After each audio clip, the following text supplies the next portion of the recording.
ગરમીમાં શાક ખાવા ગમતા નથી હોતા અને આપણે કેરી સાથે આમ પણ શાક ન હોય અથવા તો ઓછું હોય તો પણ ચાલે. સુપર સહેલિયાના હંમેશા પ્રયત્નો રહેતા હોય છે કે ઘરમાં જ રહેલી સામગ્રીમાંથી કંઈક નવી અને સરસ વાનગી બનાવીએ. તો આજે આપણે એવી જ એક રેસીપી બનાવવા જઈ રહ્યા છીએ. તો એના માટે મેં અહીંયા 2 ટેબલ સ્પૂન કાચા શિંગદાણા લઈ લીધા છે અને એને આપણે ધીમા તાપે શેકી લેવાના છે. એકદમ ધીમા તાપે ખાસ શેકવા, જેથી કરીને એ બરાબર શેકાઈ જશે. અને આ રીતે તમે જોઈ શકો છો ફ્રેન્ડ્સ કે આપણે હાથમાં શેંગદાણાનો એક દાણો લેવાનો અને આ રીતે હાથથી એને મસળીએ અને ઇઝીલી એનું છોતરું નીકળી જાય એટલે પરફેક્ટ શેકાઈ ગયા છે. તો એને ઠંડા થવા દઈએ. અને આ સાઈડ આપણે અહીંયા એક મીડિયમ સાઇઝનો કાંદો છે તેને છોલી લીધો છે અને હવે આપણે એને સ્ટેમ પણ કાઢી લઈશું અને ત્યારબાદ એને એકદમ બારીક સુધારવાનો છે. તો તમારાથી જો બારીક સુધારાય ન તો તમારે એને ચોપરમાં ચોપ કરી લેવાનો અથવા તો તમે છીણીને પણ લઈ શકો છો. પણ હું અત્યારે એકદમ બારીક સુધારવાનો પ્રયત્ન કરી રહી છું અને મારાથી બનશે એટલું હું બારીક સુધારીશ. તો અહીંયા બારીક સુધારીને કાંદો તૈયાર થઈ ગયો છે. તમે જોઈ શકો છો ફ્રેન્ડ્સ કે એકદમ સરસ બારીક સુધારાયો છે. હવે આપણે એને ટ્રાન્સફર કરી લઈશું એક બોલની અંદર. ત્યારબાદ આપણે થોડા કોથમીર લેવાના છે. કોથમીરને ધોઈ લેવાના છે અને કોથમીરને પણ આપણે એકદમ બારીક સુધારવાનો પ્રયત્ન કરવાનો છે અને બને એટલા કોથમીરને પણ આપણે બારીક સુધારીને તૈયાર કરી લઈશું. કોથમીરની સાથે તમે ફુદીનો પણ ઉમેરવા માંગતા હો તો તમે ફુદીનો પણ થોડો લઈ શકો છો અને 2 ટેબલસ્પૂન જેટલો ફુદીનોને પણ તમે એને અંદર ચોપ કરીને ઉમેરી શકો છો.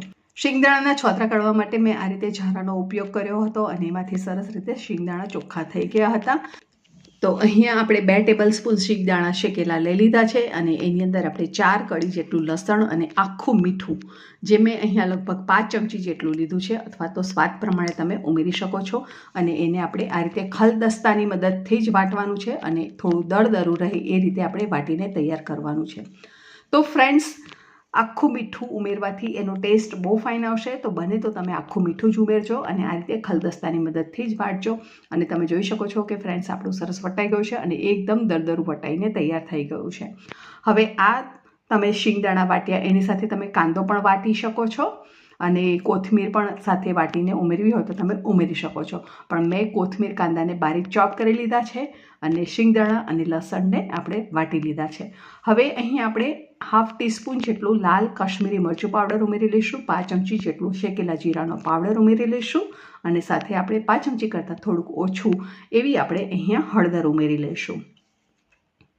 બધી વસ્તુને આપણે સારી રીતે મિક્સ કરી લેવાની છે. અને અહીંયા સુધીનો ફ્રેન્ડ્સ વિડીયો ગમ્યો હોય તો ચોક્કસ વિડીયોને લાઇક કરો, ચેનલને સબસ્ક્રાઇબ કરી બાજુમાં આવેલા બેલ આઇકોનને પ્રેસ કરો, સાથે ઓલ નોટિફિકેશન બટન પ્રેસ કરો, જેથી કરીને તમને આવનારા નવા વિડીયોના નોટિફિકેશન જલ્દીથી મળી જાય, તમે નવી રેસીપી જોઈ શકો.